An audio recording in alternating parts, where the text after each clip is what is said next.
अब हम देखते हैं some questions regarding writing molecular formula involving the contribution of atom. हमने जो अभी कंट्रीब्यूशन ऑफ एटम्स देखा उसके बेसिस पे हम फॉर्मूला कैसे लिखते हैं किसी भी लैटिस का, किसी भी कंपाउंड का जिसमें एटम की पोजीशन बता रखी हो उसमें उसका फॉर्मूला कैसे लिखा जाएगा। देखो हमने सबसे पहले करते हैं solve question first. Write the formula of crystal lattice if its atom A and B are present at corner and on the face respectively। हमें किसी भी क्रिस्टल लैटिस का फॉर्मूला लिखना है जिसमें दो तरीके के एटम है, दो टाइप ऑफ एटम प्रेजेंट है, atom A and atom B। Atom A is present at the corner and atom B is present on the face। तो इसमें सबसे पहले हम लिखते हैं अपने एटम्स। हमने लिखे अपने दोनों atom, atom A and atom B। अब according to question atom A is present at corner and atom B is present on faces।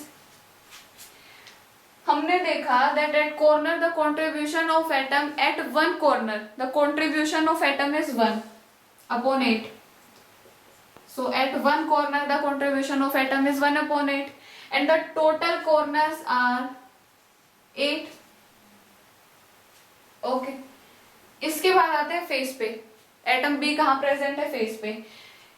Face पर अगर एटम का कंट्रीब्यूशन देखा जाए तो एक एटम का फेस पर कंट्रीब्यूशन रहता है 1/2 and the total faces are 6। ये दोनों ही क्वेश्चन क्यूबिक कंपाउंड या cubic unit cell crystal lattice वाले एग्जांपल्स को ध्यान में रख के दिया गया है। भी बताया था मैंने, पहले भी बताया था कि हम जनरली क्यूब को लेते हैं, क्यूबिकल यूनिट शेल को लेते हैं क्योंकि ये मोस्ट सिमेट्रिक यूनिट शेल होती है, इसमें सबसे ज्यादा सिमेट्री प्रेजेंट रहती है। तो ये उसी के बेसिस पर ये क्वेश्चन दिए मैंने। तो अब देखो कॉर्नर पर कॉन्ट्रीब्यूशन देखें तो कॉर्नर पर आ गया 1 और फेस पर देखें तो ये आ गया 3। जिसके साथ है उसी के साथ लिख देते हैं A1 एंड B3। जिस A पे कंट्रीब्यूशन था 1 तो हमने इसके फुटनोट पर लिख दिया ये 1। B पे कंट्रीब्यूशन था 3 तो हमने B के फुटनोट पर लिख दिया ये 3। या फिर ये भी लिख सकते हैं दैट इट इज AB3। तो इसका फॉर्मूला क्या रहेगा? AB3। अब देखते हैं आंसर सेकंड क्वेश्चन में कह रहा है कि किसी कंपाउंड का फॉर्मूला लिखना है जिसमें दो तरह के एटम प्रेजेंट है, atom A and atom B, which are present at the corner and body respectively, although one corner is missing। इस कंपाउंड में दो एटम है, दोनों एटम को हम लिख लेंगे सबसे पहले A और B। एटम A प्रेजेंट है according to question at the corner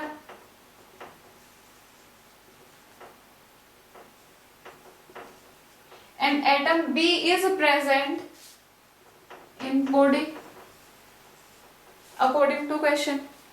अब इसमें एक स्टेटमेंट में थोड़ा सा चेंज कर दिया फर्स्ट क्वेश्चन से, although one corner is missing, कि एक कॉर्नर कम है। अब हम पहले एक एटम का कंट्रीब्यूशन देखते हैं कॉर्नर पे। एक एटम का contribution at one corner, atom का contribution at one corner is 1/8। अब टोटल कॉर्नर होते थे क्यूब में 8, लेकिन क्वेश्चन की कंडीशन के according 1 corner is missing. That means अब टोटल कॉर्नर कितने रह गए हमारे पास? 7। तो हमने कर दिया इसको 7 से मल्टीप्लाई। अब आते हैं बॉडी पे। In body the contribution of atom is 1। अच्छा इसको ये लिखते हैं that it is 7/8 and it is 1। अब जिसका जितना कंट्रीब्यूशन उसको उसी के ही सबस्क्रिप्ट में या फुटनोट पर लिख देंगे। ए में था 7/8 एंड B इज 1। तो या तो इसको ऐसे के ऐसे लिख दें या फिर इसको ऐसे लिखा जा सकता है that it is A7 and B8। These are our formula, AB3 and A7 B8।